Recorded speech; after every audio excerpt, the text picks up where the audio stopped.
आपण जो विषय घेतला आहे तो म्हणजे सच्चिदानंद स्वरूप. सुरू करण्याच्या अगोदर मला एक सगळ्यांना विनंती करायची आहे की सद्गुरूंच्या सीडीज या सच्चिदानंद स्वरूपवर सुंदर आहेत, त्या सर्वांनी घ्याव्या आणि नुसत्या घेऊन ठेवू नका. पूजेला ऐका आणि ऐकून प्लस आपली पुस्तकं परमेश्वर आहे का पुस्तक, अमृत मंथन, ही जी ग्रंथ आहेत ना, हे ग्रंथ जर तुम्ही वाचले ना तरच तुम्हाला आणखीन कळेल, नाहीतर नुसतं प्रवचन ऐकून सगळं कळत नाही, लक्षात ठेवायचं. तर ते सर्वांनी ते ग्रंथ आणि सीडीज घ्यावे अशी माझी सर्वांना विनंती आहे. आता हे सच्चिदानंद स्वरूप म्हटल्यानंतर आपण सुरुवात केली की सच्चिदानंद म्हणजे काय, सच्चित आणि आनंद. सत्वर आपण खूप बोललो, नंतर आपण चितवर आलो आहे. आता चित म्हणजे जाणीव. आता सद्गुरूंनी जे बाहेर लोक सांगतात, बहुतेक लोक जे सांगतात की जाणीव म्हणजे फक्त ज्ञान, ह्या अर्थाने सांगतात. पण सद्गुरूंनी पहिली गोष्ट म्हणजे जाणीवच्या ठिकाणी दुसरी नेणीव पण आहे म्हणून सांगितलं. म्हणजे एकाच नाण्याच्या दोन बाजू सांगितल्या, एक बाजू म्हणजे जाणीव आणि एक बाजू म्हणजे नेणीव. आता मी त्याच्यावर जास्त पुढे जात नाही, पण जे बाकीचे लोक सांगतात की जाणीव म्हणजे ज्ञान, तर सद्गुरूंनी ते खोडून काढलेलं आहे. सद्गुरूंनी सांगितलं की ज्ञान हे जाणीवेतनं उदयाला येतं, ज्ञान हे जाणीवेतनं उदयाला येतं आणि ज्ञानरूपाने राहतं. मी काय वाक्य बोललो ते नीट ऐकून घ्या. ज्ञान जाणीवेतनं उदयाला येतं. जाणीव म्हणजे ज्ञान नाही, ज्ञानापेक्षाही जास्त जाणीवेचा अर्थ आहे. म्हणून ज्ञान हे जाणीवेतनं उदयाला येतं आणि जाणीव रूपाने सर्वकडे कार्य करत असतं, ज्ञानरूपाने कार्य करत असतं. म्हणून जाणीव म्हणजे फक्त ज्ञान नाही हे समजून घ्यायचं. म्हणून सद्गुरूंनी काय सांगितलं की ही जी जाणीव आहे, ही जाणीव आपल्या जीवनामध्ये कार्यरत असते. जाणीवेशिवाय काहीच नाही, लक्षात ठेवायचं. मला असे बरेच लोक असे म्हणतात, जाणीव म्हटलं की घाबरतात खूप. घाबरण्यासारखं काय नाही, एक लक्षात ठेवा. जाणीव म्हणजे आपण ज्यामुळे जाणतो, जिच्यामुळे आपण सगळं जाणतो. आज सगळ्या जगामध्ये आपण व्यवहार करताना आपण पाहतो, जाणतो, हे सगळं ज्याच्यामुळे जाणतो ती जाणीव. एवढं लक्षात ठेवलं खूप झालं. आणि ही जाणीव सर्वकडे आहे, म्हणजे जाणीवेशिवाय काहीच नाही. म्हणजे एकीकडे आपण म्हणतो की चैतन्य शक्तीशिवाय काय नाही, चैतन्य शक्ती सर्वकडे भरलेली आहे. चैतन्य शक्ती सर्वकडे भरली आहे म्हणजे काय, जाणीवच सगळीकडे भरली आहे. कारण चैतन्य शक्तीचं रूप जाणीव आहे, लक्षात ठेवायचं. म्हणजे आहे ती जाणीव, मग ती शरीर असू दे, उपाधी असू दे, कुठलीही उपाधी असली तरी ते जाणीवेचेच आविष्कार आहे, लक्षात ठेवायचं. म्हणून विज्ञान, प्रज्ञान, सगळ्या ज्या गोष्टी आहेत ना, हे जाणीवेचे आविष्कार आहेत, हे लक्षात ठेवायचं. म्हणून जाणीव ही गोष्ट आपल्याला समजलीच पाहिजे, कारण जाणीव ही प्रपंचामध्ये सुद्धा उपयोगी आहे आणि परमार्थात सुद्धा उपयोगी, लक्षात ठेवायचं. जाणीवेनेच आपण सगळ्या गोष्टी समजून घेणार आहोत, प्रपंचामध्ये आणि परमार्थामध्ये.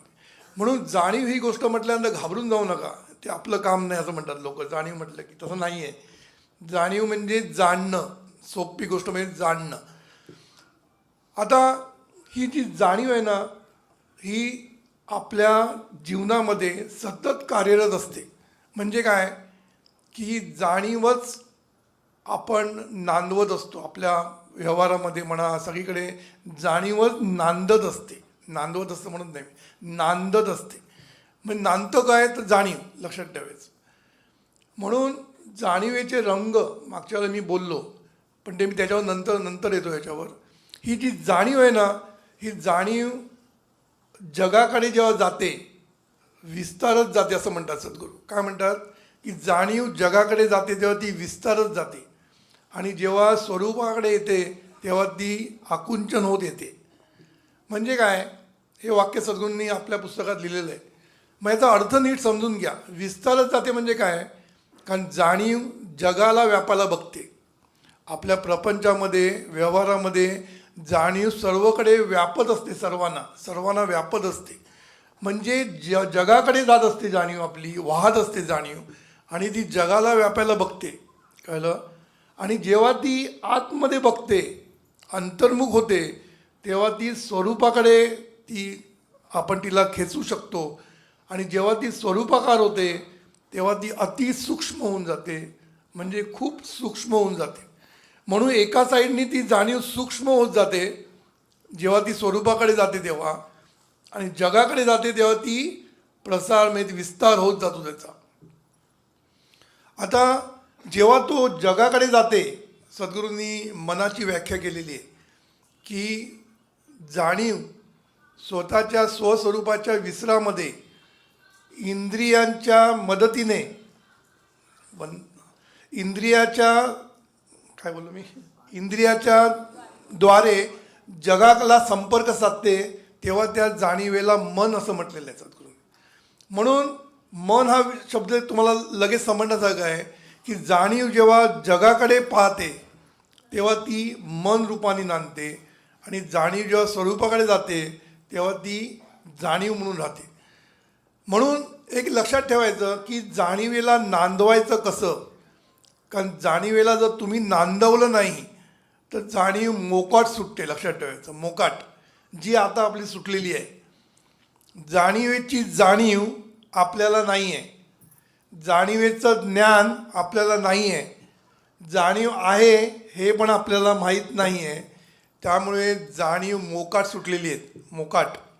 त्यामुळे ती वाटेल ते करते, त्याच्यावर आपला मुळीच कंट्रोल नाही आहे. जाणीवेवर आपला कोणाचाही कंट्रोल नाही आहे, आणि जोपर्यंत कंट्रोल नाही तोपर्यंत दंगलच होणार. लक्षात ठेवायची, दंगल. सगळीकडे दंगल चालती, दंगलीत चाललेल्या आहेत. का? सगळीकडे मारामाऱ्या हे सगळं चाललं आहे का? कारण जाणीवेचं नॉलेज नाही आहे, जाणीवेचा कंट्रोल नाही आहे, आणि जाणीव मोकाट सुटलेली आहे. आपल्या घरामध्ये जेव्हा आईवडील नसतात तेव्हा मुलंसुद्धा मोकाट सुटलेली असतात, तशी आपली जाणीव झालेली आहे. म्हणजे मोकाट सुटलेली आहे, त्याला धरबंद नाही आहे. म्हणून सद्गुरू काय म्हणतात की हे जाणीवेच्या कक्षा ह्या रुंदावत असतात. जाणीवेच्या कक्षा हे लक्षात ठेवा. जेव्हा बघितलं की जाणीव कशी पहिल्यांदा दिव्य असते, मग ती कशी अशुद्ध होते, नंतर ती स्वतःला देह समजायला लागते, मग त्या देहाला नाव दिलं जातं, हे सगळं आपण बघितलं. म्हणजे ही जाणीव आहे ना, ही जी दिव्य होती ती हळूहळू हळूहळू अशुद्ध होत चालली, आणि अशुद्ध झाले तर एवढा प्रॉब्लेम नाही आहे सद्गुरू म्हणतात. ती नंतर गढूळ होत चालली आहे, गढूळ होत चालली. हे लक्षात ठेवायला, हा मोठा प्रॉब्लेम आहे. हा पॉईंट आपण बरोबर पकडला पाहिजे की अशुद्ध जाणीव झाली ही नैसर्गिक क्रिया आहे, त्याच्याबद्दल जास्त बोलायला नको. मायेमुळे झालं वगैरे ते जाऊन दे, पण अशुद्ध झालेली आहे.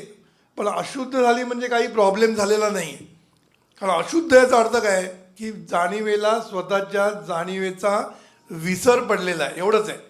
विसर पडला एवढंच झालं आहे. पण त्याच्या पुढे त्या जाणीवेवर जे संस्कार होत गेले, हे संस्कारांनी जाणीव दूषित होत गेलेली आहे, गढूळ होत गेलेली आहे. एवढी गढूळ झालेली आहे आता की त्याला स्वच्छ केलं पाहिजे आपल्याला.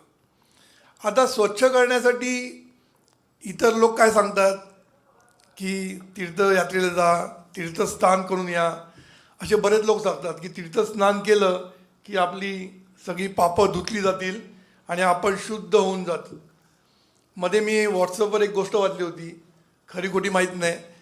श्रीकृष्णानी जेव्हा हे जे पांडव महाभारत संपल्यानंतर, म्हणजे युद्ध संपल्यानंतर, ते जेव्हा आपली पापं धुण्यासाठी तीर्थक्षेत्राला निघाले आणि सगळीकडे तीर्थस्नान करून येणार होते, तर कृष्णाने त्यांना एक कडुलिंबाची फांदी दिली आणि सांगितलं तुम्ही जिथे जिथे स्नान कराल तिथे तिथे ही फांदी बुडवा आणि ह्याला पण स्नान घाला.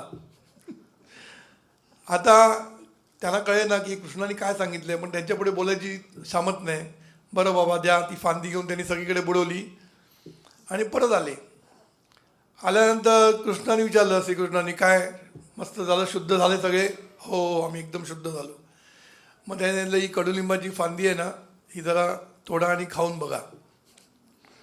त्यांनी ती खाऊन बघितली, कशी गोड झाली आहे का? तर पांडवांनी सांगितलं गोड नाही झाली, अजून कडूच आहे.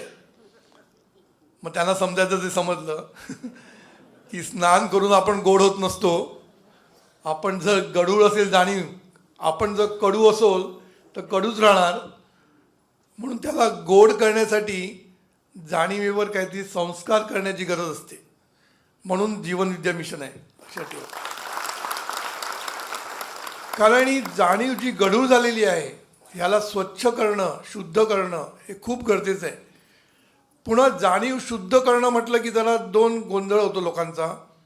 जो स्वरूपाकडे शुद्ध करणं म्हणतात ती गोष्ट वेगळी, पण संसारामध्ये प्रपंचामध्ये आपली जाणीव शुद्ध करणं ह्याच्यासाठी संस्कार चांगले मिळाले पाहिजे आपल्याला. आणि या संस्कारासाठी चांगली संगत मिळणं गरजेचं आहे, लक्षात ठेवा. म्हणून सद्गुरूंनी नेहमी संगतीला महत्त्व दिलेलं आहे की जर संगत चांगली नसेल तर तुमचे जाणीव आणखीन गढूळ होत जाईल, हे लक्षात ठेवायचं. म्हणून आपली जाणीव गढूळ होऊ न देण्यासाठी आपली संगत नेहमी आपण तपासून बघितली पाहिजे. कारण कान भरणारे, द्वेष पसरवणारे अशी लोक खूप असतात. मागे मी सांगितलं होतं प्रवचनामध्ये, वाट लावणारे हे लोक फार असतात, वाट दाखवणारे फार कमी असतात. वाट लावणारे म्हणजे काही चांगलं गोष्ट होत असेल तर ती कशी बिघडवायची याच्यासाठी बरेच लोक असतात, पण चांगलं करण्यासाठी पुढे येऊन वाट दाखवणारे फार कमी असतात, सद्गुरूसारखे, लक्षात ठेवा. म्हणून वाट दाखवणारे म्हणून मार्गदर्शक चांगला पाहिजे. म्हणून आपल्याला जेव्हा संगती चांगली मिळते ना तेव्हाच आपली जाणीव शुद्ध होत जाईल, लक्षात ठेवा, जी आता गढूळ झाली आहे. म्हणून सद्गुरूंनी काय सांगितलं की माणसाचं माणूसपण हे जाणीवेच्या कक्षा रुंदावण्यात आणि विकसित होण्यामध्ये आहे. बघा, वाक्य खूप सद्गुरूंचं लोडेड वाक्य, लोडेड. माणसाचं माणूसपण हे जाणीवेच्या कक्षा रुंदावण्यामध्ये आणि विकसित होण्यामध्ये आहे. दोन शब्द वापरलेत, रुंदावणं आणि विकसित होणं. याचा अर्थ काय की माणूस म्हणून जर आपल्याला राहायचं असेल, कारण माणूस आणि प्राणी ह्याच्यामध्ये एकच फरक आहे, त्यांची जाणीव ही फक्त त्यांच्या कक्षा कितपत आहेत तर आहार, निद्रा, भय आणि मैथून एवढ्यापुरती मर्यादित त्यांची जाणीव आहे. म्हणजे त्यांच्या जाणीवेच्या कक्षा ह्याच्यापुरती मर्यादित आहे, हे लक्षात ठेवायचं. आणि माणसाने जर त्याच्या पुढे गेलं नाही तर माणूस आणि पशु एकच, हे लक्षात ठेवायचं.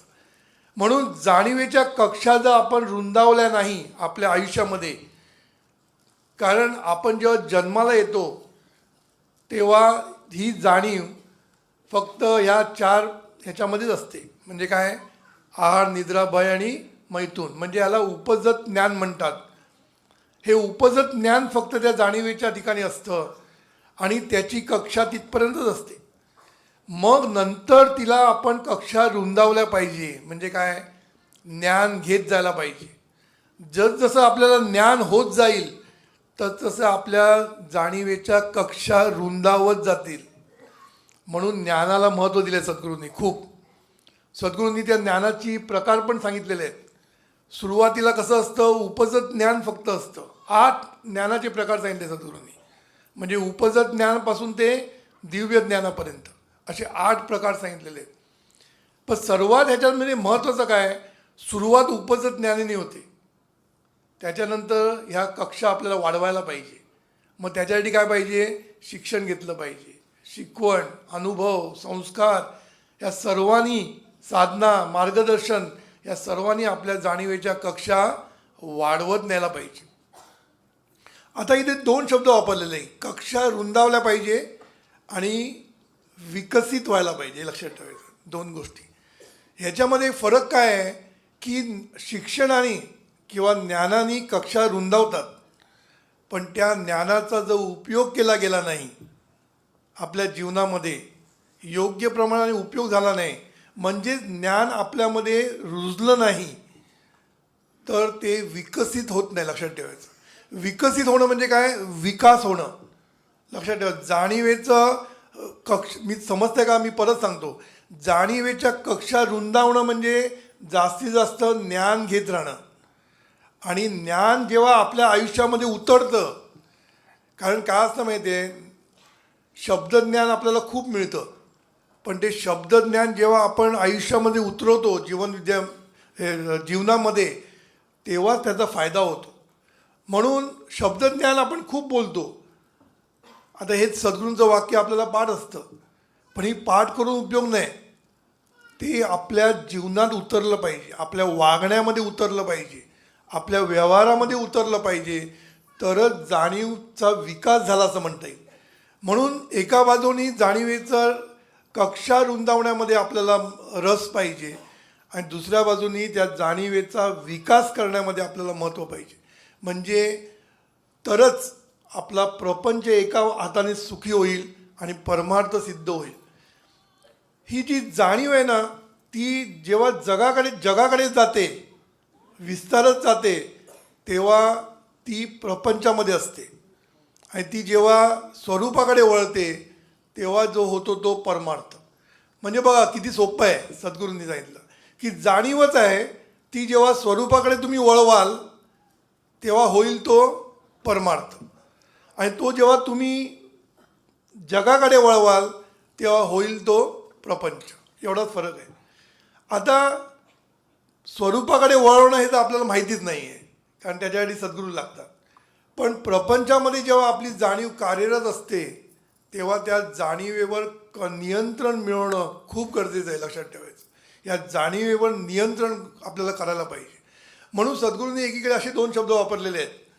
परवा मी नालासोपाराला गेलो होतो, त्यांनी बोलवलं होतं संवाद साधायला.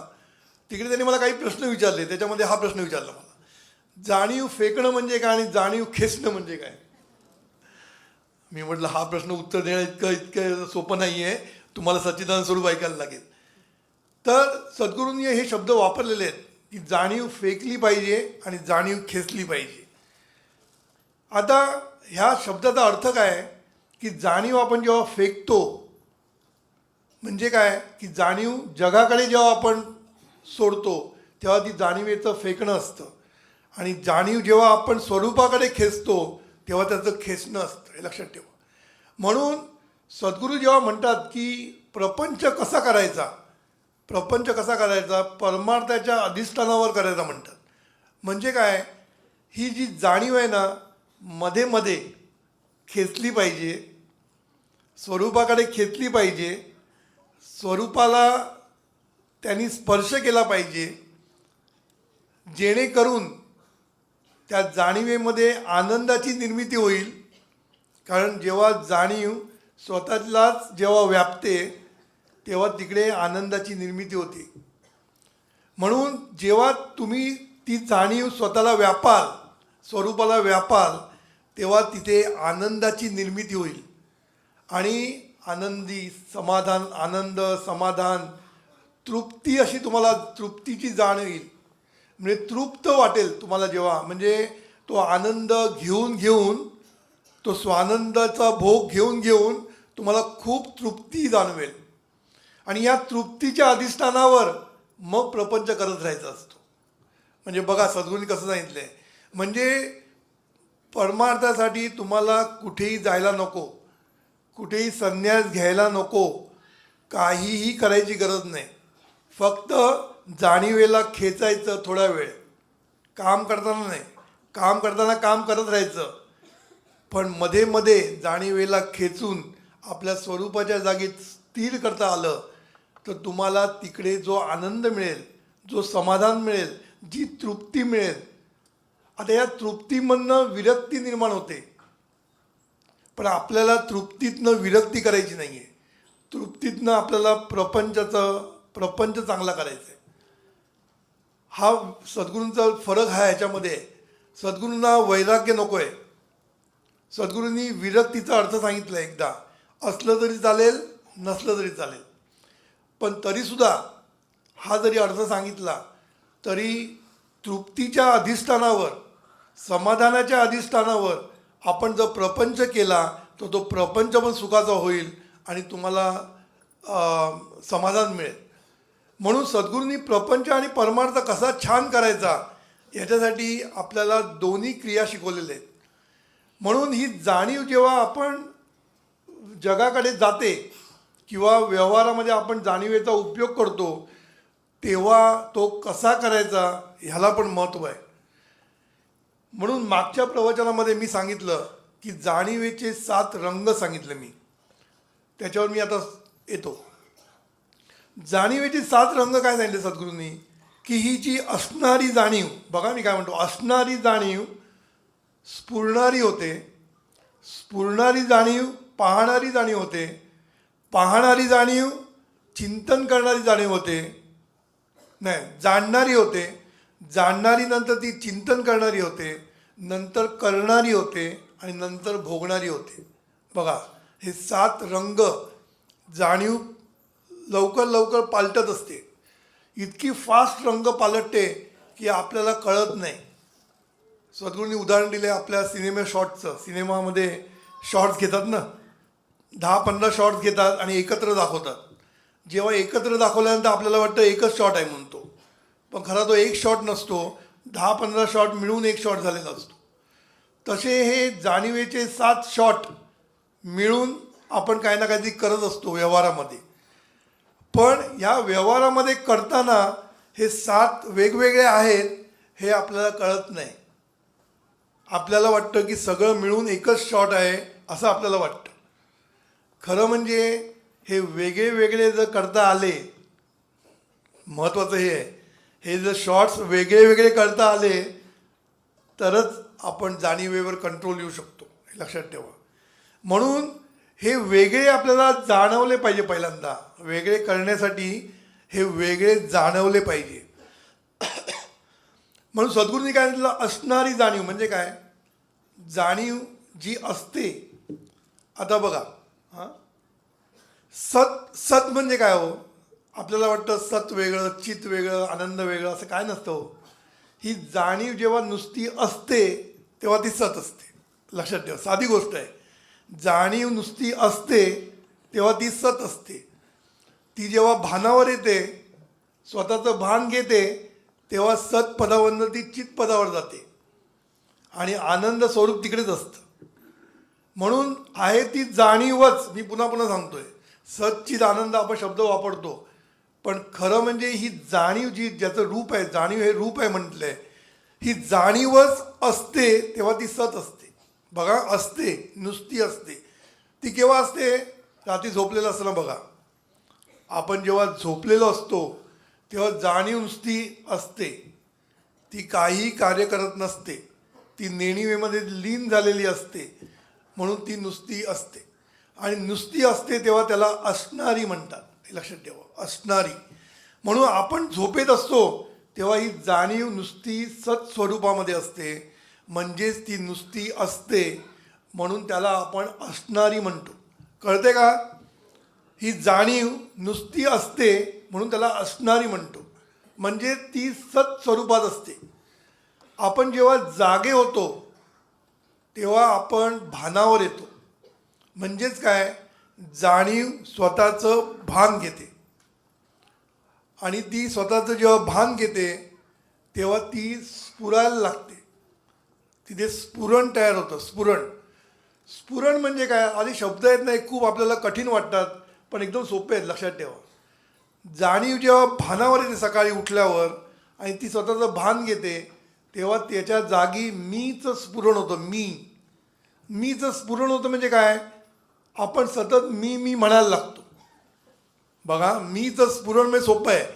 आपण मी म्हणायला लागतो. सकाळी उठला जाऊन बघा, मला चहा पाहिजे, मला हे पाहिजे, मी चाललो नागपूरला, मी सुरू होतं आपलं.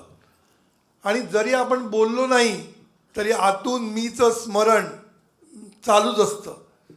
म्हणून स्फुरणाला दुसरा एक शब्द सद्गुरूंनी वापरला, तो म्हणजे नित्यस्मरण. बघा स्फुरण म्हणजे काय, नित्यस्मरण. म्हणजे हा जो मी आहे याचं आपल्याला सतत स्मरण असतं, सतत स्मरण असतं. किती छान आहे ना, याचं मीचं सतत स्मरण असतं तर काय मजा आली असती. पण हा मी चैतन्य शक्तीच्या अंगाने नांदत नसतो, तो मी प्रल्हाद या अंगाने नांदत असतो. इथेच प्रॉब्लेम आहे. म्हणजे हा जो मी म्हणणारा आहे ना, खरा मी म्हणणारा आहे स्वामी. म्हणजे ती चैतन्य शक्ती, ती जाणीव, ती मी म्हणते, पण ती आता काय म्हणते, मी प्रल्हाद ह्या अंगाने म्हणते. म्हणून आपल्याला मी प्रल्हाद याचं सतत स्मरण असतं, सतत. आणि त्याला स्फुरण म्हणतात. स्फुरण म्हणजे सतत स्मरण, मीचं स्मरण. मी प्रल्हाद हे गोष्ट मी एका सेकंदासाठी सुद्धा विसरू शकत नाही, एका सेकंदासाठी सुद्धा विसरू शकत, एका क्षणासाठी विसरू शकत नाही. सतत मी प्रल्हाद हे स्फुरण आपल्या आतमध्ये होत असतं. म्हणून ही असणारी जाणीव स्फुरणारी होते, स्फुरणारी. स्फुरण आत्मे चालू असतं. तुम्ही तोंडाने बोला न बोला, आतून मीचं स्फुरण चालूच असतं. आणि हे जे मीचं स्फुरण असतं ना, हे मी प्रल्हादचं स्फुरण असतं, लक्षात ठेवा. म्हणून ही जाणीव, स्फुरणारी जाणीव नंतर काय होते, पाहणारी होते. आता पाहणं हा शब्द सद्गुरूंनी खूप सुंदर सांगितला आहे. सद्गुरूंनी सांगितलं काय, की पहिल्यांदा आपली जाणीव व्यापते. ज्याला पाहायचं त्याला व्यापते आणि व्यापल्यानंतर ती पाहते. कारण सोपं आहे याच्यामध्ये, याच्यात काय कठीण आहे का. आता मी इथे बघितलं तेव्हा मी हिला व्यापलं आणि मग मला ही दिसली. इथे बघितलं तर मी ह्याला व्यापलं तेव्हा मला ही दिसली. पण ह्याला व्यापल्यानंतर मला हे दिसणार नाही. साधी गोष्ट आहे ना. म्हणून ज्याला व्यापते ते आपल्याला दिसतं, जे व्यापते ते दिसतं. म्हणून पहिलं व्यापणं असतं आणि मग दिसणं असतं. म्हणून हीच जाणीव, स्फुरणारी जाणीव आहे, ती पाहते. आता इथे सगळ्यात महत्त्वाचं आहे, ती पाहते कशी, ह्याला महत्त्व आहे. ती पाहते कशी, मी प्रल्हादच्या गॉगलमधनं पाहते, हा महत्त्वाचा आहे. आता मी जेव्हा पाहतो, जाणीव जेव्हा पाहते, ही जी पाहणारी जाणीव आहे, ही पाहणारी जाणीव मी प्रल्हाद ह्या चष्म्यातून पाहते. हा मोठा प्रॉब्लेम आहे. त्यामुळे पाहणं दूषित झालेलं आहे, पाहणं हे दूषित झालेलं आहे. म्हणून आपण जसं पाहायला पाहिजे तसं पाहत नाही. हा पहिला प्रॉब्लेम झाला. पहिला प्रॉब्लेम काय झाला, की जाणीव दूषित झाल्यामुळे जसं पाहायला पाहिजे तसं आपण पाहत नाही आणि जसं पाहायला नको तसंच पाहतो. हा पहिला प्रॉब्लेम आहे, लक्षात ठेवायचं. म्हणून मी म्हणतो प्रपंचाशी संबंध कसा आहे समजलं पाहिजे. रोजच्या आपल्या व्यवहारामध्ये याचा वापर करायचा आहे, लक्षात ठेवा. सच्चिदानंद स्वरूप मला पैकी काही वाटायचं हे फक्त टाईमपाससाठी आहे. जरा बोलायला मजा वाटते जरा म्हणून बोलायचं असं मला वाटायचं. पण नंतर नंतर जसं जसं कळायला लागलं तसं कळायला लागलं की हे संपूर्ण आपल्या आयुष्यात वापरायचं आहे. म्हणून तुम्हाला आता जाणीव व्हायला पाहिजे की आपली जाणीव दूषित आहे, कबूल करा. कारण आपण कोण संत नाही इकडे ना. आपली जाणीव दूषितच असणार, कारण आपल्याला संस्कार झालेले आहेत. हे संस्कारामुळेच आपली जाणीव गढूळ झालेली आहे. गढूळ, गढूळ शब्द जास्त बळा वाटतो नाही. गढूळ म्हणजे एकदम गढूळ वाटते आणि खरंच गढूळ झालेली आहे. कारण आपण जसं पाहायला पाहिजे तसं पाहत नाही. म्हणून पाहणं कसं पाहिजे, सद्गुरूंनी सांगितलं की नुसतं पाहणं पाहिजे. नुसतं पाहणं म्हणजे तुझे काही त्याच्यामध्ये मिक्स करू नकोस, नुसतं पहा. मग सद्गुरूंनी त्याच्यासाठी आपल्याला बऱ्याच गोष्टी सांगितल्या, कसं पहा. सद्गुरूंनी जे जे सांगितलं ना ते सगळं तुम्हाला आठवलं पाहिजे. सद्गुरूंनी काय सांगितलं, पाहताना कसं पहा, पहिल्यांदा व्यवस्था रूपाने पहा. हां, व्यवस्था, माणसाकडे पाहिलं की काय व्यवस्था आहे. त्याच्यानंतर माणूस म्हणून पहा, हे सगळ्यात महत्त्वाचं. व्यवस्था सोडून दे, माणूस म्हणून पाहता आलं पाहिजे. म्हणून पाहणं, समता सद्गुरूंनी मग आपल्याला शिकवली आहेत. जीवनमूल्य शिकवली आहेत. काय शिकवली आहेत, सगळं शिकवलं आहे हो, पण ते वापरायचं कधी माहीत नाही. आपल्याला फक्त विचारायचं काय सांगा जीवनमूल्य काय, समता सभ्यता फास्ट उत्तर. पण समता ही दृष्टी आहे, लक्षात ठेवलं पाहिजे. समता ही दृष्टी आहे आणि ही दृष्टी इथे वापरली पाहिजे पाहताना. म्हणून जाणीव जेव्हा पाहते तेव्हा समतेने पाहता आलं पाहिजे. समतेने म्हणजे काय, म्हणजे कोणाचाही बद्दल वाईट विचार न करता पाहता आली पाहिजे. आपण जेव्हा पाहतो तेव्हा त्याच्यामध्ये पूर्वग्रह, गैरसमज, द्वेष, तिरस्कार, मत्सर या सर्वांचं मस्तपैकी मिश्रण झालं असतं. म्हणजे आपण काला काला म्हणतो ना, सद्गुरू काला म्हणतात त्याला, तो आनंदाचा काला म्हणतात. इथे काला झालेला आहे, पण हा काळा काला झाला आहे. काळा काला, काळा काला म्हणजे काय, ह्याच्यामध्ये द्वेष, मत्सर, तिरस्कार, या सगळ्या नुसत्या खसखसीत भरून, म्हणजे मसाले घालतात ना सगळे, हे सगळे मसाले घालून आपली दृष्टी आहे ना दूषित झालेली आहे. म्हणून पाहताना नुसतं पहा म्हटलं सर. नुसतं पहा म्हणजे ह्या सगळ्या गोष्टी बाजूला करून पहा, बाजूला करून पहा. प्रत्येक वेळा तो माणूस वाईटच वागेल असं नसतं. कधीतरी तुमच्याशी वाईट वागलेला असला किंवा ते वाईट वागणं पण खरं म्हणजे गैरसमजच असतो. खरं म्हणजे मी नॉर्मल माणसाच्या गोष्टी करतो. जे फसवतात त्यांच्याबद्दल बोलत नाहीत, जे फसवतात तुम्हाला हे त्यांच्याबद्दल मी बोलत नाही. पण नॉर्मल आपण माणसं जी आहोत ती कोणीच वाईट नसतात, हे लक्षात ठेवायचं. कोणीच वाईट नाहीत. माझ्या मताने कोणीच वाईट नाही आहे. का? कारण प्रत्येकाकडे चांगलं पण आहे आणि वाईट पण आहे. कोणाकडे वाईट नाही म्हणून सांगा तुम्ही मला. कोणाकडे वाईट नाही आहे. प्रत्येकाकडे थोडं वाईट थोडं चांगलं, काही लोकांकडे थोडं जास्त चांगलं आणि वाईट थोडं कमी असतं, एवढाच फरक असतो. पण ते वाईट बाजूला करून चांगलं पाहता येणं ह्याला पाहण्याची दृष्टी म्हणतात, लक्षात ठेवा. म्हणून आम्ही पॉझिटिव्ह थिंकिंग करतो असं सगळेजण मला सांगतात. आम्ही पॉझिटिव्ह थिंकिंग करतो म्हणजे काय? माझं भलं होईल, मला कधीतरी चांगलं होईल, माझं चांगलं होईल, माझं माझं माझं हे भलं, हे पॉझिटिव्ह थिंकिंग म्हणतात. पॉझिटिव्ह थिंकिंग म्हणजे फक्त माझं भलं, माझा उत्कर्ष व्हायला पाहिजे इथपर्यंत मर्यादित नाही आहे, हे लक्षात ठेवायचं. पॉझिटिव्ह थिंकिंग म्हणजे दुसऱ्यांमधलं पॉझिटिव्ह पाहता येणं, ह्याला पॉझिटिव्ह थिंकिंग म्हणतात, लक्षात ठेवा. ते आपण डेव्हलप केलं पाहिजे. आपण फक्त आपल्यापुरती पॉझिटिव्ह थिंकिंग करतो की माझं कसं भलं होईल. आणि माझं भलं होण्यासाठी सद्गुरू सांगतात ना, प्रार्थना म्हणूया चला. सद्गुरू म्हणतात हे चला करूया, माळ 1 माळ 2 माळ काय सांगितली करून टाकूया. का? तर माझं भलं होण्यासाठी. ह्याला नुसतं पॉझिटिव्ह थिंकिंग हे इतकं मर्यादित नाही आहे. हा जो मी पॉईंट सांगतो नीट लक्षात घ्या. दुसऱ्यांमधलं पॉझिटिव्ह बघणं म्हणजे पॉझिटिव्ह थिंकिंग. आणि हे जेव्हा तुम्ही बघायला लागाल ना, तेव्हा तुमची दृष्टी काय म्हणतात त्याला, जी प्रदूषित झाली आहे ना, ती शुद्ध व्हायला सुरुवात होईल, शुद्ध व्हायला सुरुवात होईल. पण ह्याचा अर्थ असा नाही की त्याचे जे वाईट गुण आहेत त्याच्यावर सावध राहणं पण तेवढंच गरजेचं आहे. कळलं की नाही? दोन्ही गोष्टी महत्त्वाच्या आहेत. म्हणजे एखाद्या माणसाकडे चांगली गुण असतात आणि थोडेसे वाईट गुण पण असतात. वाईट म्हणजे तो काय तुम्हाला फसवणार नाही, पण काही असतात वाईट गुण. मग ह्या गुणाला बाजूला ठेवून त्याच्या पॉझिटिव्ह गुणाला पकडून त्याला जर आपण एनकरेज केलं आणि निगेटिव्ह गुणाकडे थोडंसं सावधरित्याने पाहत राहिलं, म्हणजे तो काय गडबड करत नाही ना त्याच्यामध्ये, एवढं लक्ष ठेवलं तर आपल्याला त्या माणसाचं चांगलं बाहेर काढता येईल त्याचं, हे लक्षात ठेवा. म्हणून पॉझिटिव्ह थिंकिंग, मला बरेच लोक सांगतात आम्ही पॉझिटिव्ह थिंकिंग करतो. म्हटलं ह्याला पॉझिटिव्ह थिंकिंग मी म्हणत नाही. पॉझिटिव्ह थिंकिंग म्हणजे दुसऱ्यांमधलं पॉझिटिव्ह पाहणं, ह्याला पॉझिटिव्ह थिंकिंग म्हणतात. आणि हे जेवढं तुम्ही कराल तेवढी तुमची जाणीव शुद्ध व्हायला लागेल. म्हणून सद्गुरूने एकीकडे असं म्हटलं आहे की जाणीवेला नांदवायला पाहिजे. सध्या काय झालं आहे, जाणीव नांदते जसं पाहिजे तशी, जशी पाहिजे तशी नांदते. तिला आपण नांदवायला पाहिजे.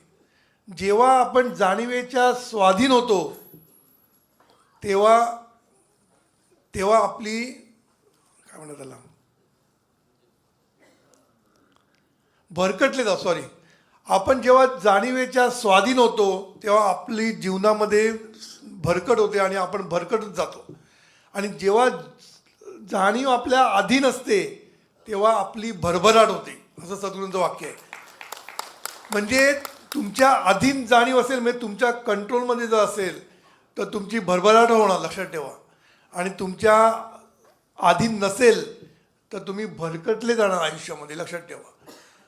म्हणून जाणीव अधीन करणं म्हणजे काय, स्वाधीन करणं म्हणजे काय, जाणीवेवर कंट्रोल. जाणीव कधी फेकायची आणि कधी खेचायची, फेकायची कशी, खेचायची कशी, ह्या सगळ्या गोष्टी सद्गुरू आपल्याला शिकवलेल्या आहेत सद्गुरूंनी. म्हणून म्हणतो या CD सगळ्या ऐकून या, सगळं शिकवलेलं आहे. तर हे जे फेकणं आहे ना, फेकणं हे सुद्धा कंट्रोलमध्ये फेकता आली पाहिजे. म्हणून मी सांगितलं की जेव्हा स्फुरणारी जाणीव जेव्हा पाहणारी होते तेव्हा ती पाहते कशी, याला खूप महत्त्व आहे. ते जर पाहणं सुधारलं तर तुमचा जाणीवेवर कंट्रोल येईल, चांगला जाणीवेवर कंट्रोल येईल. आणि पाहणं सुधारलं की सगळं काही चांगलं, लक्षात ठेवा.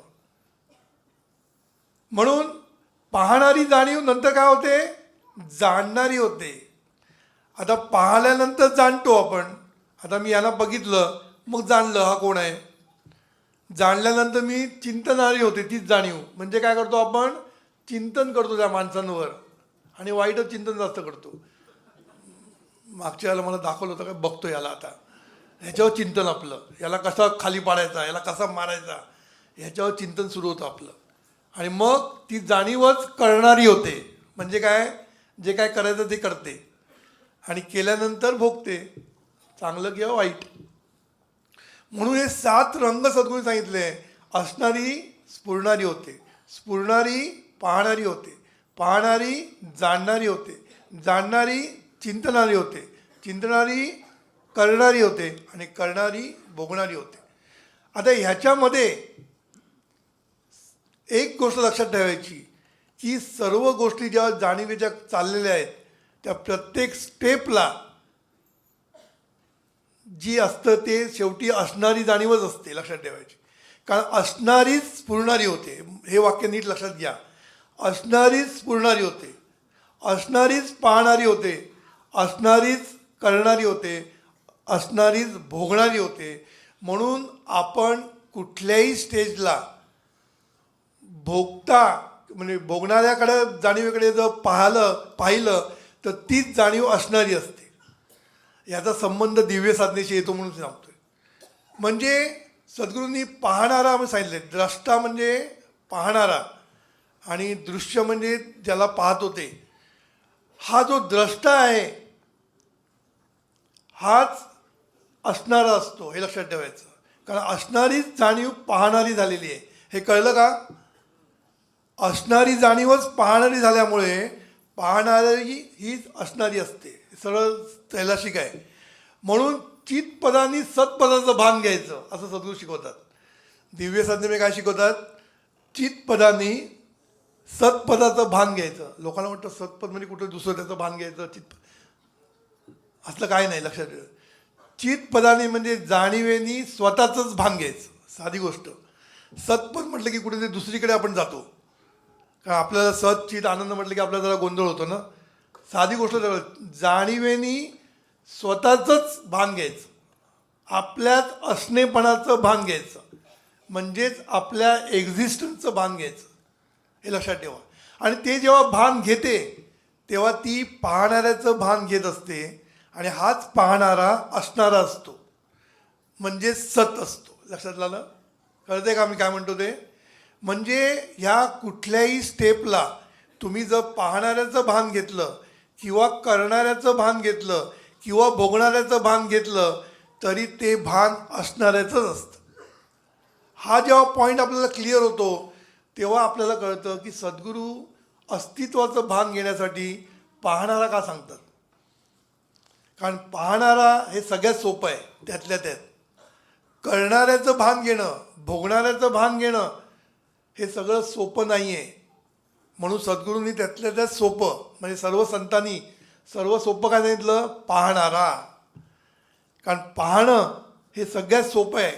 सोपं म्हणजे त्यातल्या त्यात. म्हणून पाहणारा हाच असणारा आहे. त्यामुळे तुम्ही पाहणाऱ्याचं भान घेतलं म्हणजेच असणाऱ्याचं भान घेतलं, असणाऱ्याचं भान घेतलं म्हणजे सतचं भान घेतलं. म्हणून चितनी सतचं भान घेतलं तर झालं, सिंपल. म्हणून सद्गुरू काय म्हणतात की 7 रंगच्या ठिकाणी तुम्हाला सावध राहायला पाहिजे, सावध. म्हणून सावध तो सुखी असं सद्गुरूंनी म्हटलेलं आहे. आता सद्गुरू जेव्हा सावध तो सुखी म्हणतात, अमृतुषार आपण लिहून ठेवतो, सावध तो सुखी. ह्याचा अर्थ खूप प्रकारे सद्गुरूंनी सांगितलेला आहे. बघा, एकच वाक्य सावध तो सुखी, पण त्याचे अर्थ किती, खूप. सुरुवातीला सद्गुरू काय म्हणतात, नीट चाला पडशील कुठे, त्याला सावध काय. मग सांगतात माणसाची व्यवहार करताना सावध, नाही तो फसशील. बरोबर. हळूहळू तो आपल्या मंडळामध्ये स्थिर व्हायला लागला की मग काय सांगतात, संगतीच्या बाबतीत सावध बाळा. संगत सगळ्यात वाईट. संगत चांगली पण आणि वाईट पण वाईट लवकर मिळते आणि टिकते. वाईट लवकर मिळते आणि टिकते, चांगली लवकर मिळाली तरी निघून जाते लगेच. म्हणून संगतीकडे सावध राहा असं सद्गुरूंनी सांगितलं. नंतर काय सांगितलं? संततीच्या जागी सावध. नंतर काय सांगितलं? विचारांच्या जागी सावध. बघा काय एक एक एक ॲड करत जातात सद्गुरू. जसजशी तुमची प्रगती होत जाईल ना तर सद्गुरू ॲड करत जातात. आता कुठे? विचारांकडे सावध राहा. आणि मग हळूहळू वरती नेताना म्हणतात जाणीवेच्या ठिकाणी सावध राहा. म्हणजे काय? सावध तो सुखी हा एकच अमृततुषार, पण त्याचे कंगोरे किती आहेत? प्रत्येकाच्या लेवलप्रमाणे आहेत. लक्षात ठेवा, प्रत्येकाच्या लेवलप्रमाणे ते समजून घ्यायचे असतात. म्हणून सद्गुरू जेव्हा एखादं वाक्य बोलतात किंवा एखादा अमृततुषार बोलतात त्याच्या मागे खूप अर्थ असतात. आता तूच आहेस तुझ्या जीवनाचा शिल्पकार, हे वाक्य एवढं फेमस झालं आहे की कोणी बोलायला आले, पॉलिटिशियन म्हणा, की ते एक वाक्य बोललं की त्यांचं काम होतं, सोपं पडतं त्यांना. सद्गुरूंनी सांगितलं आहे तूच आहे म्हणून मी माझं शिल्प घडवते, आलं एवढं सांगून मोकळे होतात.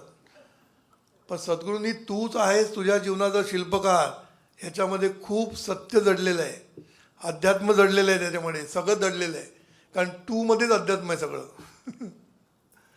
तू म्हणजे तो, आणि तोच तुझ्या जीवनाचा शिल्पकार, म्हणजे तोच त्याच्या जीवनाचा शिल्पकार आहे. खरं तर सांगायचा मतलब काय की एखाद्या गोष्ट सद्गुरू सांगितली की त्याचे अर्थ खूप असतात. म्हणून सद्गुरू सांगितलं की सावध तो सुखी. म्हणून तुम्हाला खरं सुखी व्हायचं असेल प्रापंचिकदृष्ट्या तर तुम्हाला कुठे सावध व्हायचं ते सांगितलं. आणि परमार्थाच्या दृष्टीने जर सावध व्हायचं असेल, सुखी व्हायचं असेल तर सावध जाणीवेच्या ठिकाणी व्हायला पाहिजे. तुम्हाला जाणीव कशी पाहते, जाणीव कुठे पाहते, जाणीवेने कुठे पाहायला पाहिजे, हे सगळं आपल्याला शिकायला लागणार आहे. म्हणून हे जे 7 रंग आहेत, हे 7 रंग जर आपण नीट हँडल केले तर आपल्या आयुष्यामध्ये रंगत येईल.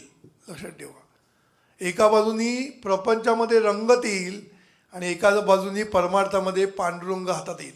लक्षात ठेवा, दोन्ही होणार आहे. फक्त हे जाणीव आहे ना, ही जाणीवेवर फक्त आपल्याला खेळ खेळायचे आहेत. फक्त जाणीवेला मध्ये मध्ये खेचायचं आहे.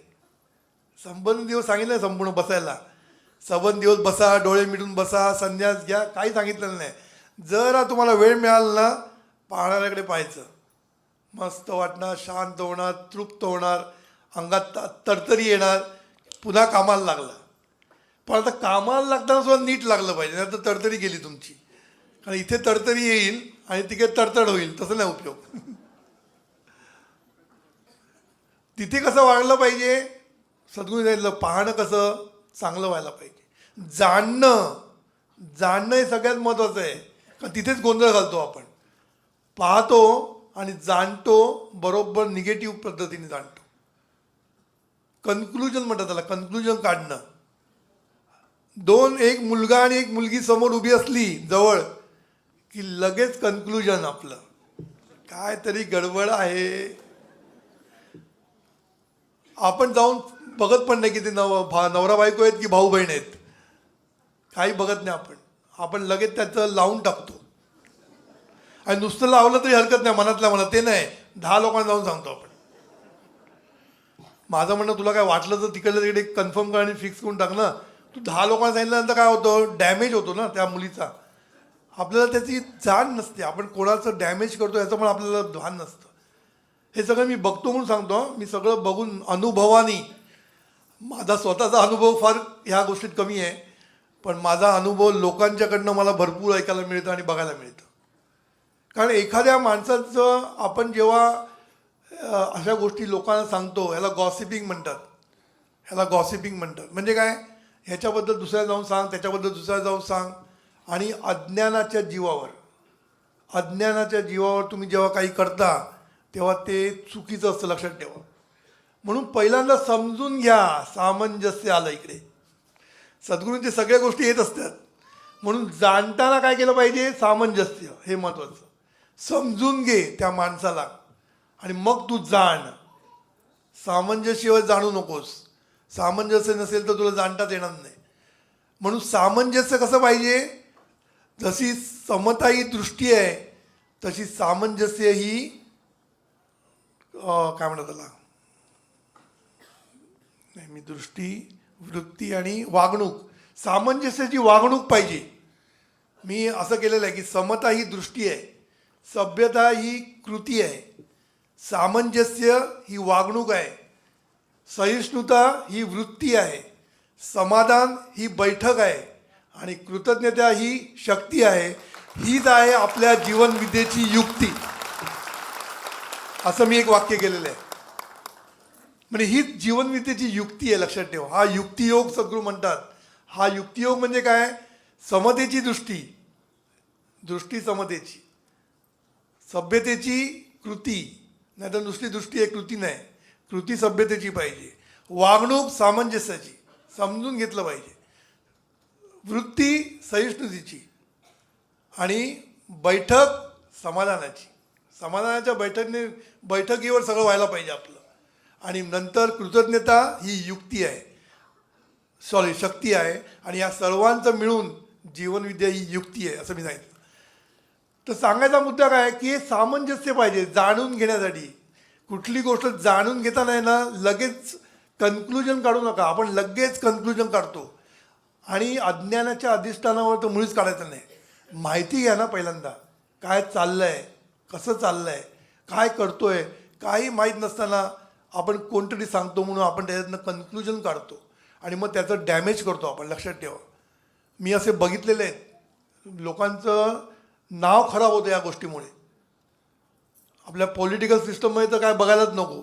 एकमेकावर एवढे हल्ला करतात, ते खरं खोटं बघतच नाही आणि त्याच्यातनंच शेवटी एकमेकांची वाट लागते आयुष्याची. म्हणून मी मगाशी म्हटलं वाट लावणारे खूप आहेत आपल्याकडे. म्हणून हे गॉसिपिंग वगैरे सगळ्या गोष्टी आहेत ना, हे पाप आहे, दुष्कर्म आहे. लक्षात ठेवायचं. आपल्याला काही माहीत नसताना आपण बोलणं आणि 10 लोकांना सांगणं. तू मनात ठेवणं, तुला काय वाटतं ते कन्फर्म कर. साधी गोष्ट असते. आपल्याला वाटलं की बाबा हा माणूस चुकीचा वागतोय, माहिती काढ सगळी.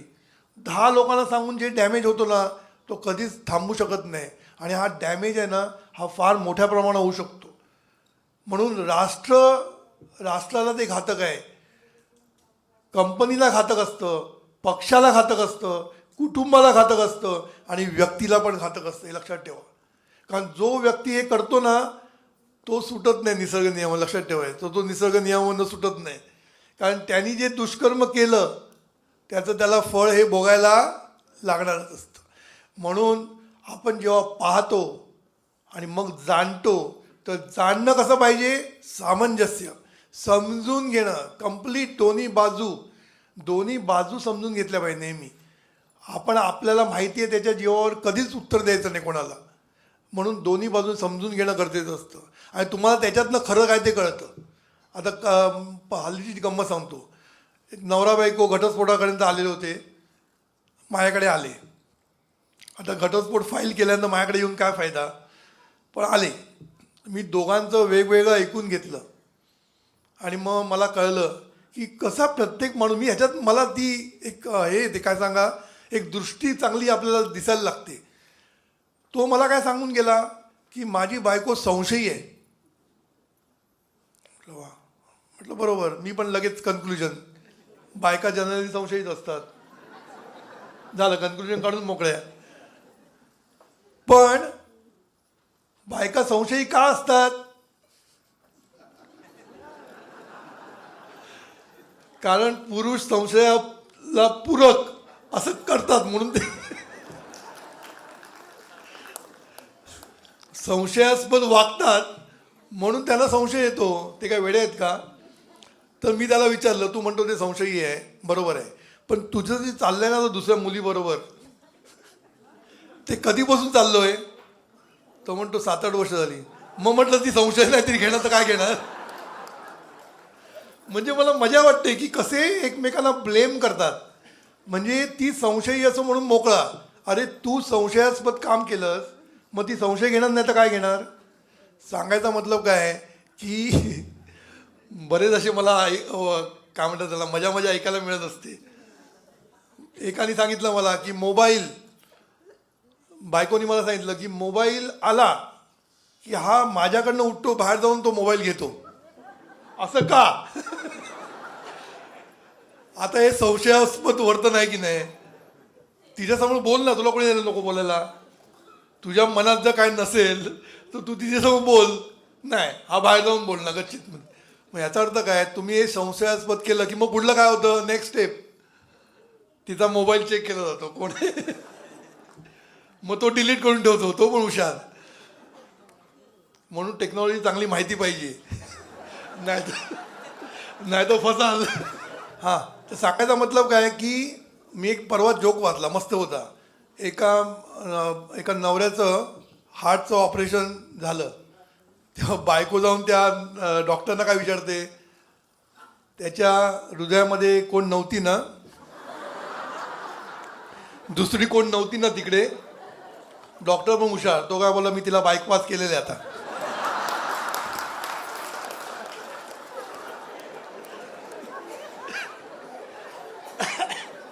डॉक्टरचं उत्तर आवडलं ना, नाही मी बायपास केलेलं आहे. ब्लॉक होता पण तो बायपास केला.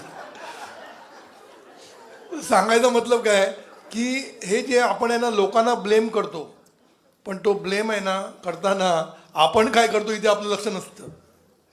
म्हणून पाहायचं कसं, जाणायचं कसं, जाणल्यानंतर चिंतन काय करायचं, चिंतन पुन्हा कसं करायचं याला महत्त्व आहे. कारण आपण चिंतन पुन्हा निगेटिव्ह सुरू करतो. कारण आपल्याला आहे ना काय माहिती आहे, आपलं जे मन आहे ना हे अधोगतीलाच जातं. मला एकदा सुभाषने प्रश्न विचारला होता, कुठेतरी अभ्यास वर्गामध्ये प्रश्न विचारला होता की मन हे अधोगतीलाच का जातं. कारण ऊर्ध्वगतीसाठी जीवनविद्या लागते, ती घेतल्याशिवाय कशी जाणार. मन हे पाणी जसं अधोगतीला जातं ना, तसं मन हे अधोगतीलाच जाणार. का जाणार, कारण मूळच लक्षात घेतलं पाहिजे. मूळ काय, स्वानंदाच्या विसरात म्हणजे काय, भवरोग झालेला आहे. मग आता काय होणार, रोगच होणार आणि काय होऊ शकत नाही. म्हणून स्वानंदाच्या विसरात तुम्ही जे जे काय कराल ते अधोगतीलाच जाणार आहे. म्हणून त्याला ऊर्ध्वगती मिळाली पाहिजे. ऊर्ध्वगती म्हणजेच विकसित करणं, जाणीवेच्या कक्षा रुंदावणं आणि विकसित करणं. विकसित करणं म्हणजे उन्नयन करणं, उन्नत करणं असा अर्थ आहे त्याचा. म्हणून हे जे आपण जाणीवेचे रंग बघतोय, म्हणून त्याच्यानंतर करणं असतं आणि मग भोगणं असतं. एक लक्षात ठेवा, करणं आणि मग भोगणं. म्हणून मी एक नेहमी उदाहरण देतो. आता एखादा माणूस आपल्या ऑफिसमध्ये मध्ये 4-5 त्यांनी दांड्या मारल्या असल्या किंवा आपलं काय होतं, आता येऊ दे, आज उशीर झालेला असतो, त्याला उशिरा आल्यानंतर त्याची आपण आता घ्यायचीच खबर बरोबर. मग तो आला की आपण त्याला पाहिल्याबरोबर आपल्या मनात काय येतं, पहिलं आपण त्याला पाहतो आणि मग जाणतो. काय जाणतो, 4-5 रजा मारलेले आहेत, आता याला घेतलंच पाहिजे. आणि मग आपण करतो, काय करतो, खरडपट्टी काढतो त्याची, म्हणजे त्याची जेवढी आई बाप काढतो काढतो. सगळं झाल्यानंतर मग त्याला विचारतो, का नाही आलास. तो म्हणतो, माझी आई गेली. अरे तू हे पहिलं विचारलं असतं तेवढं बोलायला लागलं नसतं ना. म्हणजे ते पहिलं समजून घेणं म्हणतात ना, की बाबा तुला का तू नाही आला. तो आला नव्हता कारण त्याची आई आजारी होती, त्याला आईसाठी हॉस्पिटलमध्ये जायला लागत होतं, म्हणून त्याला उशीर होत होता. म्हणून आज त्याची आई गेली म्हणून तो 2 दिवस आला नाही. हे सगळं तू समजावून घेतल्याशिवाय त्याच्यावर अटॅक केला तर काय होतं, तुम्हीच फसता शेवटी. कारण गेलेले शब्द परत नाहीत, लक्षात ठेवा. गेलेला बाण परत घेता येत नाही, गेलेले शब्दसुद्धा परत घेता येत नाहीत. एकदा तुम्ही दुखावलं की दुखावले जातात. मग तुम्ही, ते वाक्य सुंदर आहे, एकदा बाण मारला ना की तो गेला, मग त्याच्यावर आपला कंट्रोल नसतो. एकदा गेला की गेला आणि तो दुखापत करणारच, लक्षात ठेवा. तर सांगायचा मुद्दा काय की इथे आपण आहे ना हे करणं आणि भोगणं हे महत्त्वाचं आहे, लक्षात ठेवा.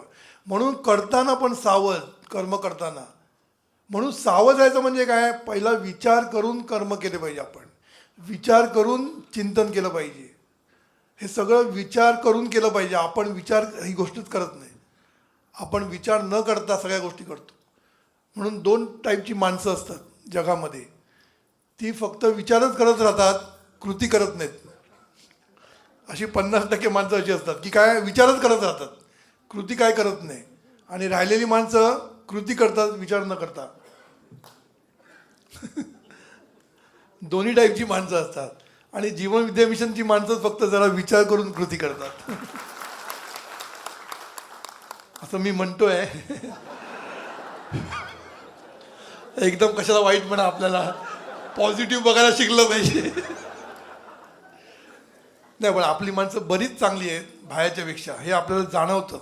आपली माणसं खूप चांगली आहेत, लक्षात ठेवा. आपली माणसं खूप चांगली आहेत. प्रत्येकामध्ये दोष हे असणार, दोषशिवाय कोणच नसणार. तर सांगायचं म्हटलं, हे 7 रंग आहे ना, आपल्याला हँडल करता आले पाहिजे चांगल्या रीतीने. म्हणून ह्या सगळ्या गोष्टी आहे ना, आपण समजून घेतल्या पाहिजे. एक तास कसं जातो कळत नाही हो, फटकन. सांगायचं खूप असतं आणि मग एक तास फटकन जातो. तर आज आपण काय शिकलो तेव्हा मी पुन्हा रिवाईज करतो जरा, की जाणीव आहे ना, जाणीव ही जेव्हा आपल्या अधीन असते किंवा स्वाधीन असते तेव्हा आपलं जीवन भरभराटीला होतं. हा पहिला मुद्दा लक्षात ठेवा. अधीन म्हणजे, स्वाधीन म्हणजे काय, आपला त्याच्यावर कंट्रोल पाहिजे. कुठली गोष्ट कंट्रोल आउट. आता हे सगळे हे होतात ना, खून किंवा आत्महत्या किंवा बलात्कार, तुम्ही त्या कैद्याला जाऊन विचारा. आता हे गेले होते आमचे खरे साहेब, गेले होते जेलमध्ये जाऊन आले. खरे साहेब जेलमध्ये जाऊन आले, कोणी ऐकलं तर काय म्हणतील, हा काय केलं हो त्यांनी. काय नाही केलं, मार्गदर्शनला गेले होते. तर खरे साहेब म्हटलं तिथे गेल्यानंतर घाबरून, कारण सगळे जे कैदी बसले होते 300, सगळ्यांनी खून बिन मस्त केलेले होते आणि सगळे सुटे सोडलेले होते. ह्यांना वाटलं की सगळ्यांच्या पायामध्ये बेड्या बेड्या असतील. सगळे सुटेच बसले होते समोर आणि पोलीस बाजूला. ती कुठली ती बंदूक घेऊन काय उपयोग.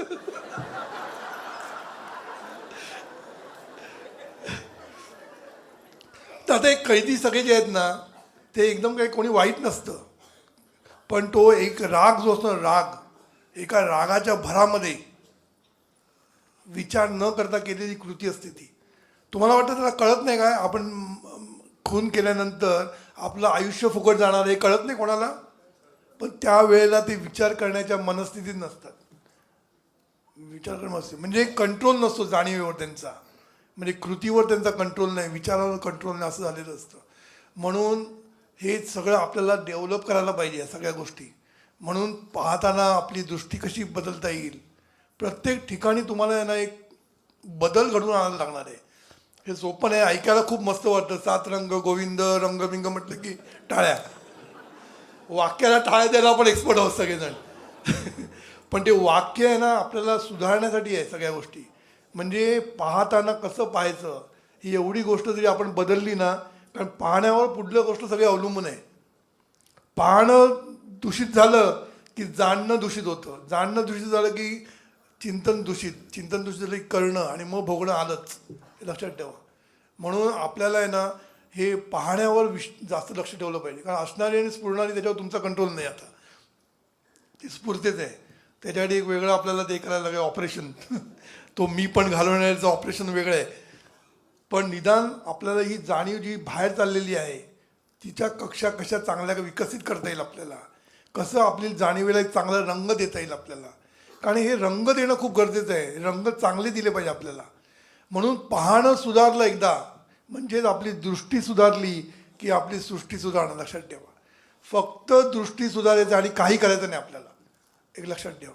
आणि दृष्टी सुधारण्यासाठी समता, सामंजस्य हे जे शिकवले ना सद्गुरूंनी, सहिष्णुता, समाधान, हे सगळ्या गोष्टीचं महत्त्व आहे. लक्षात ठेवा. लोक लांबून लांबून येतात म्हणून मी जास्त वेळ घेत नाही, 1 तासच घेतो. पण आज आपण जाणीवेचे रंग बघितले.